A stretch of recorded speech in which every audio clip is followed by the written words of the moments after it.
तो पिछले एपिसोड में हमने देखा कि सुयांग अपने सेक्ट के सभी डिसाइपल्स, इमॉर्टल्स और डीमंस को एक जगह पर इकट्ठा करता है, जिसके बाद वह अपने पास मौजूद ट्रेजर का यूज करते हुए अपर रेलम में जाने के रास्ते को खोलने लगता है। और अब वह सभी लोग जिस जगह पर खड़े होते हैं वह जगह काफी तेजी से उड़ते हुए ऊपर जाने लगती है। यह देखकर सभी डीमंस और इमॉर्टल्स काफी ज्यादा एक्साइटेड हो जाते हैं और बोलने लगते हैं कि फाइनली हजारों सालों के बाद अब वह यहाँ से बाहर निकलने वाले हैं। तभी कॉमेट देखता है कि अपर रेलम में जाने का रोड बनकर तैयार हो चुका होता है, पर वह रोड बहुत ही ज्यादा अजीब होता है क्योंकि उस रोड में थोड़ी सी भी मात्रा में लाइटनिंग मौजूद नहीं होती है। पर उसके मास्टर ने उसे बताया था कि अपर रेलम में जाने वाले रोड में काफी खतरनाक लाइटनिंग मौजूद होती है। और यह सोचते हुए वह एक जंप करके उस रोड को पार करने की कोशिश करता है, पर अचानक से वह एक बैरियर से टकराकर रुक जाता है और काफी तेजी से नीचे आकर गिरता है। अब कॉमेट सोचने लगता है कि मेरी पावर यहाँ पर इमॉर्टल्स के बराबर है, जिस वजह से मैं इमॉर्टैलिटी को काफी आसानी से प्राप्त कर सकता हूँ, पर इसके बावजूद मैं इस रोड को पार नहीं कर पा रहा हूँ। इसका मतलब अब तक यह रोड पूरी तरीके से बनकर तैयार नहीं हुआ है। तभी हाओफैंग बोलता है, अपर रेलम का रोड डिस्ट्रॉय होने से पहले जब भी कोई कल्टीवेटर इस रेलम के कल्टीवेशन के पीक पर पहुंच जाता था तो वह इमॉर्टैलिटी को प्राप्त कर लेता था और एक लाइटनिंग पावर के साथ वह अपने आप टेलीपोर्ट होकर अपर रेलम रोड पर चला जाता था। पर अभी हमने यहाँ पर अपनी पावर का यूज करते हुए इस रोड को क्रिएट किया है, पर इस रोड के अंदर कोई भी लाइटनिंग एनर्जी नहीं है।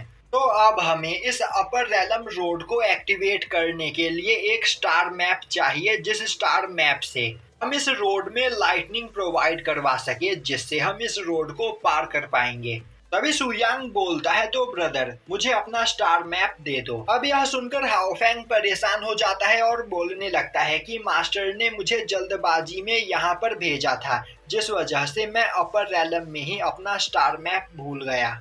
यह सुनते ही सुयांग गुस्सा हो जाता है। तभी हाओफैंग बोलता है, तुम्हें गुस्सा होने की कोई जरूरत नहीं, स्टार मैप कोई कीमती चीज नहीं होती है। तो अपर रेलम से यहाँ पर आए किसी न किसी के पास स्टार मैप जरूर मौजूद होगा।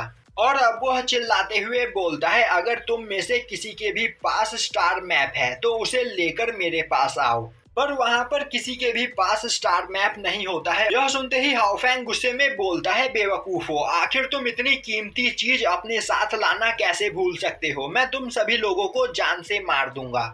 यह सुनते ही सभी डीमंस और इमॉर्टल्स डर जाते हैं। तभी सुयांग वहां पर खड़े लुओ को देखता है जो कुछ सोच रहा होता है।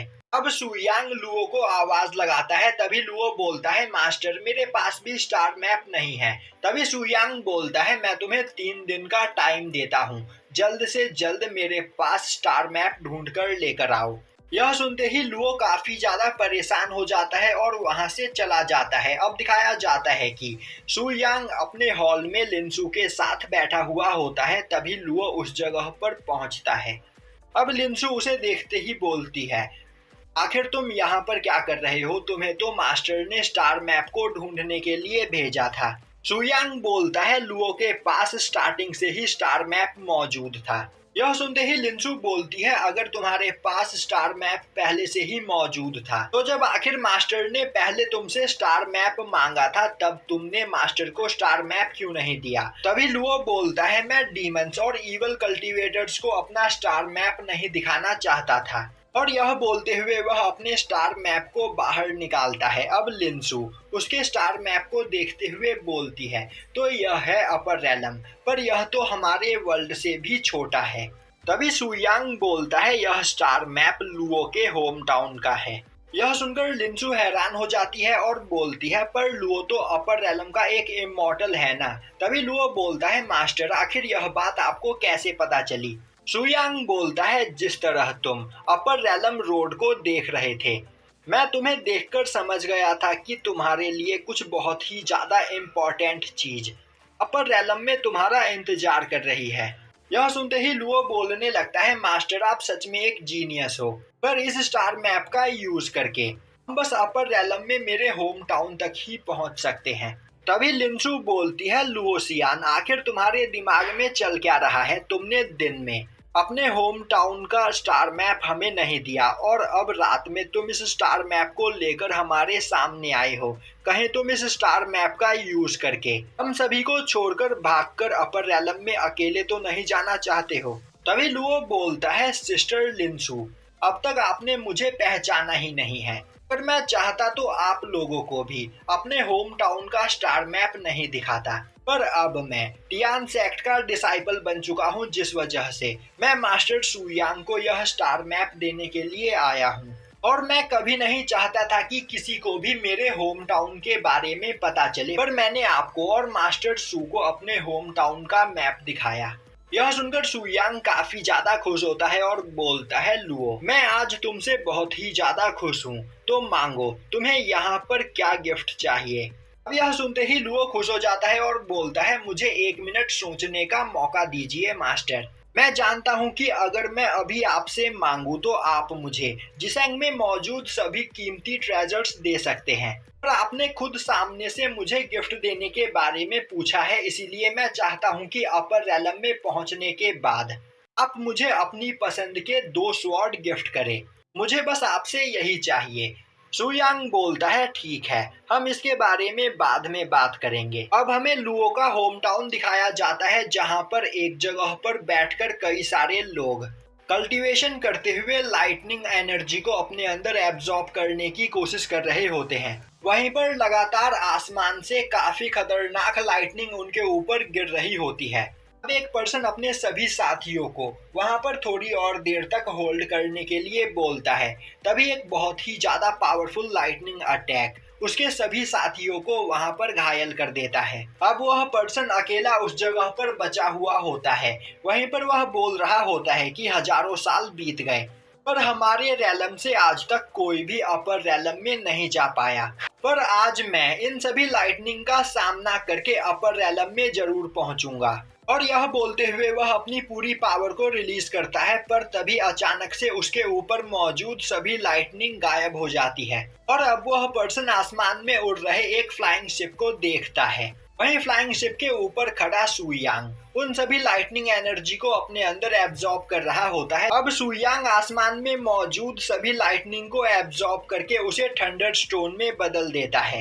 यह देखते ही लुओ बोलने लगता है, मास्टर एक थंडर स्टोन को बनने में हजारों साल लगते हैं, पर आपने यहाँ पर कुछ ही सेकंड्स के अंदर एक थंडर स्टोन बना दिया। सुयांग उस थंडर स्टोन को देखते हुए बोलता है, हाँ यह थंडर स्टोन सच में बहुत ही ज्यादा कीमती है, पर मैं यहाँ पर इसके लिए नहीं आया हूँ। तभी डीमन एम्परर बोलता है, आसमान में तुम जो छिपे हुए हो बाहर निकल कर आओ। उसी वक्त सुयांग आसमान में छिपे हुए उस पर्सन पर अटैक करता है, जिससे वह पर्सन काफी तेजी से नीचे आकर गिरता है। यह देखकर वहां पर खड़े उस पर्सन को कुछ भी समझ में नहीं आता है और अब वह बोलने लगता है, आखिर यह पर्सन अपर रैलम में जाने वाले रोड के सामने क्या कर रहा था। तभी लिंसू बोलती है, अब मुझे सब कुछ समझ में आ गया। पिछले हजारों सालों से यह ओल्ड मैन इस रैलम में रहने वाले लोगों का मजाक बना रहा है। यह दिखाता है कि उन लोगों के लिए अपर रैलम का दरवाजा खुल रहा है, पर अपर रैलम का रोड तो बहुत ही पहले डिस्ट्रॉय हो गया था। यह बस लोगों को लालच देकर उन्हें टॉर्चर करता है। अभी वह ओल्ड मैन बोलता है, आखिर तुम लोग हो कौन और आखिर तुम्हारी हिम्मत कैसे हुई मेरा प्लान खराब करने की। यह सुनते ही सुयांग अपनी पावर का यूज करते हुए उस ओल्ड मैन की बॉडी के अंदर मौजूद एक स्टोन को बाहर निकालता है और अब लुओ देखता है कि उस ओल्ड मैन की बॉडी के अंदर 10,000 साल से भी ज्यादा पुराना एक थंडर स्टोन मौजूद होता है, जिसका ही यूज करते हुए वह चारों ओर लाइटनिंग फैला रहा होता है। अभी लुओ बोलता है, तो इस रैलम से अपर रैलम में जाने के रास्ते को इस ओल्ड मैन ने डिस्ट्रॉय कर दिया। इस ओल्ड मैन ने अपर रैलम के रास्ते पर मौजूद सभी लाइटनिंग को रिफाइन करके थंडर स्टोन में बदल दिया था और उसे अपनी बॉडी के अंदर एब्जॉर्ब कर लिया था, जिससे इसकी लाइटनिंग पावर काफी ज्यादा बढ़ गई थी। यह सुनकर वहां पर खड़े उस पर्सन को काफी ज्यादा गुस्सा आता है। तभी वह ओल्ड मैन बोलता है, तुम सभी मामूली लोग हो और तुम लोग अपर रैलम में जाकर आखिर करोगे क्या? तुम सभी लोगों को यहीं लोअर रैलम में मरना चाहिए। तभी पीछे से लुओ उस ओल्ड मैन पर अटैक करते हुए उसे मार देता है। अब यह देखते ही वहां पर खड़ा पर्सन काफी ज्यादा डर जाता है और सोचने लगता है कि आखिर यह लोग है कौन, और यहीं पर यह एपिसोड खत्म हो जाता है।